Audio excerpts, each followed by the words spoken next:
né dans l'avion qui ramenait ses parents de Jordanie.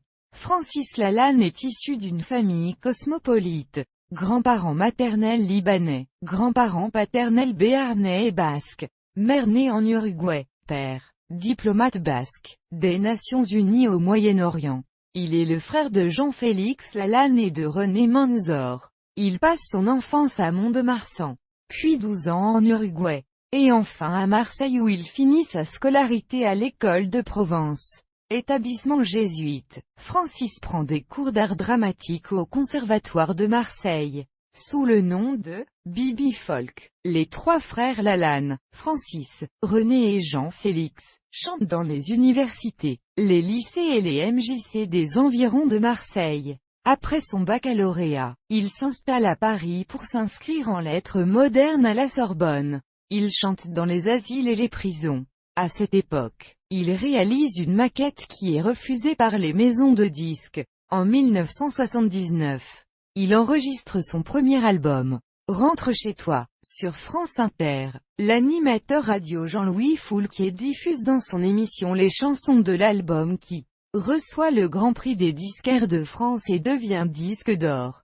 Quelques mois après la sortie du disque, il fait ses premiers concerts. La salle du Théâtre du Thor à Toulouse voit son premier contrat signé par Pascal Engelmarer.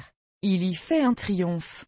Puis Marseille, Vénissieux, La Flèche, Printemps de Bourges, et le Théâtre de la Ville. Il sort son deuxième album Francis Lalanne un an après le premier. Il fait des concerts au Bobino et à l'Hippodrome de Pantin en 1982, au Palais des Congrès de Paris en 1984, au Palais des Sports de Paris en 1986.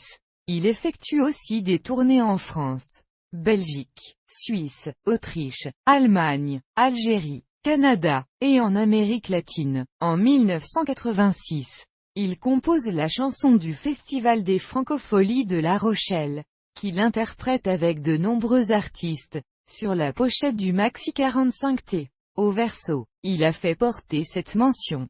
La culture française est celle qui a pensé la liberté au cœur du monde. C'est pourquoi, au nom de la francophonie, j'abandonne les droits d'auteur de Francophonie à Amnesty International pour la défense des droits de l'homme. En 2012, il est présent sur la tournée Âge tendre et Tête de bois saison 7. En 2014, il sort un disque en hommage à Léo Ferré, à Léo, avec le groupe Carré Blanc.